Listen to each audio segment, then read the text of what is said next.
ሰላም ጤና ይስጥልን የሂሬ ኒውስ ተመልካቾቻችን የሰዓቱን ዜናዎች ወደ እናንተ ማድረሳችንን ጀምረናል። አብራችሁን ቆዩ። ጀነራል ታደሰ ወረደ ወዴት ተሰወሩ?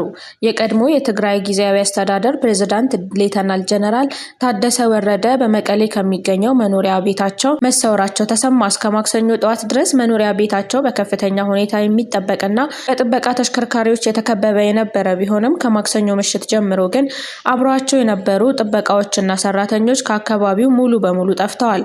ጀነራሉ ከጥቂት ቀናት በፊት ከአሜሪካው አምባሳደር ኤርቪን ማሲንጋ ጋር እንዳይገናኙ በትግራይ ጸጥታ ቢሮ ተከልክለው እንደነበረና ቤተሰቦቻቸውም ስለ ደህንነታቸው ስጋት አድሮባቸው እንደነበር ይታወቃል። ጀነራል ታደሰ ወረደ በፌዴራል መንግስት ዳግም በተሾመው በጥቂት ቀናት ውስጥ በህወሓት ከኃላፊነታቸው መነሳታቸው የሚታወስ ነው። ከኃላፊነታቸው ከመነሳታቸው በፊትም ጊዜያዊ አስተዳደሩን በኃይል ለመገልበጥ የሚደረግ ማንኛውም ሙከራ ክልሉን ወደ አዲስ ጦርነት እንደሚያስገባ አስጠንቅቀው ነበር።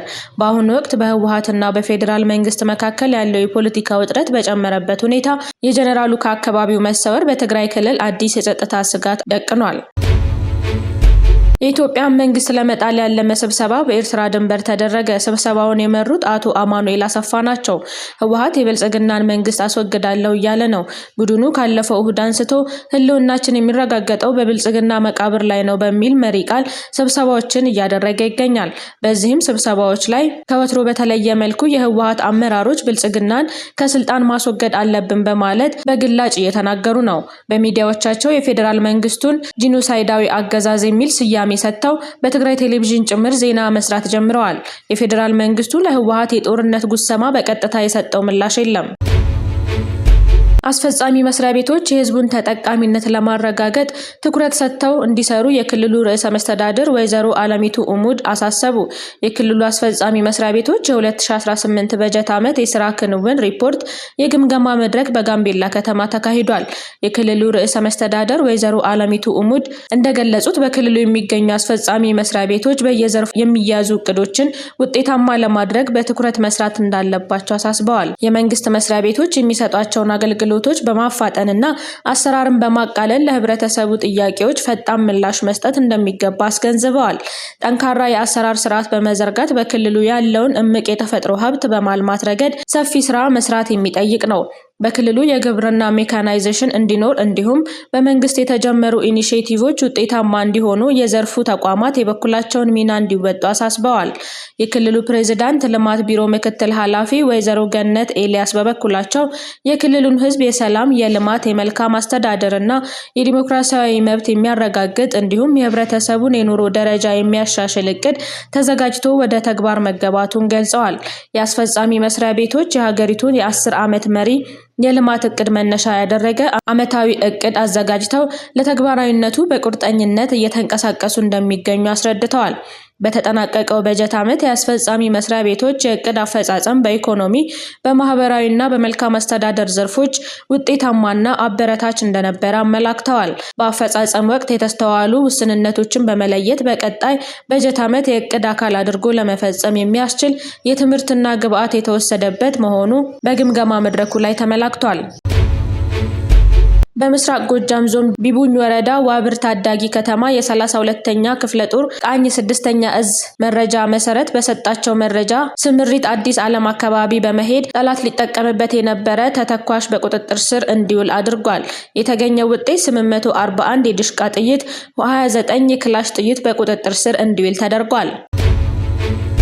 ደቡብ አፍሪካ ለስደተኞች ችግር አህጉራዊ መፍትሄ እንጂም መወቃቀስ አይበጅም አለች። ደቡብ አፍሪካ በአፍሪካ ህብረት ውስጥ የሚደረገውን የስደተኞች ውይይት እንደምትደግፍ ገልጻለች። ሀገሪቱ የችግሩን ሸክም በአንድ ሀገር ላይ ብቻ ከመጫን ይልቅ ሁሉም ሀገር በጋራ ሊሰሩት እንደሚገባ አሳስባለች። በተጨማሪም ህብረቱ የስድስት ዋና መንስኤ የሆኑትን እንደ ጦርነት፣ ስራ አጥነትና ድህነት ያሉ ችግሮችን ለመፍታት ትኩረት መስጠት እንዳለበት ገልጻለች። ይህ መግለጫ የተሰጠው ከስደተኞች ጋር በተያያዘ ከጋናና ናይጄሪያ ጋር ውጥረት በነገሰበት ወቅት ነው።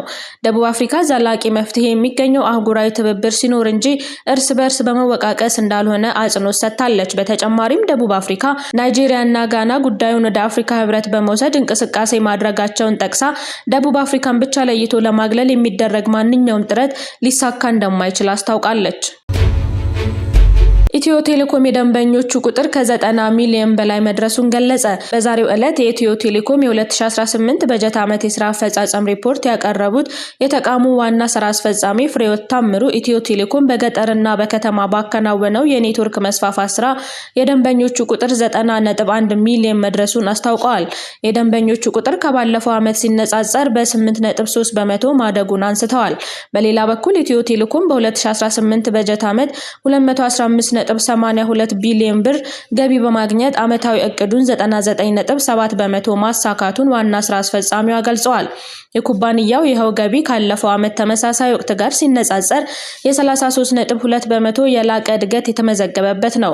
ለተመዘገበው ገቢ ከፍተኛውን ድርሻ ካበረከቱ የአገልግሎት አይነቶች መካከል ዋናዎቹ የዳታና ኢንተርኔት አገልግሎት 31.1 በመቶ፣ የሞባይል ድምጽ አገልግሎት 23.5 በመቶ ድርሻ ይዟል። ማህበራዊ ኃላፊነትን ከመወጣት አንጻር በትምህርት፣ ጤና፣ ሰብአዊ ድጋፍ ዘርፎች ኢትዮ ቴሌኮም ከ492 ሚሊዮን ብር በላይ ድጋፍ ያደረገ ሲሆን የስነ ምህዳሩ ውስጥ ለሚንቀሳቀሱ 2 ሚሊዮን በላይ ዜጎች የስራና ገቢ ዕድል ፈጥሯል።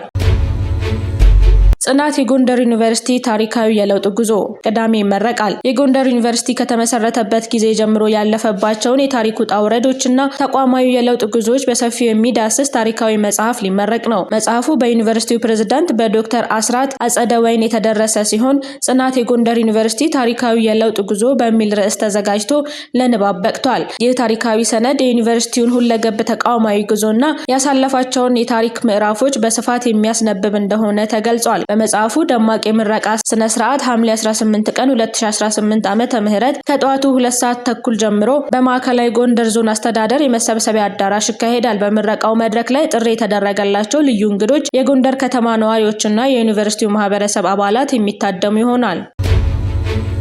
በህብረት ስራ ማህበራት የሚስተዋለውን የወረቀት መር አሰራር ግድፈት የሚያስቀር የዲጂታል ሶፍትዌር ይፋ ተደረገ። በኢትዮጵያ ለረጅም ጊዜ ሲተገበር የቆየውንና ለፋይናንስ ምዝበራ፣ ለከፍተኛ የስራ ጫና እንዲሁም ለአሰራር መፋለስ ሲዳረግ የነበረው የወረቀት መር አሰራር የሚያስቀር አዲስ የዲጂታል ሶፍትዌር ይፋ ሆነ።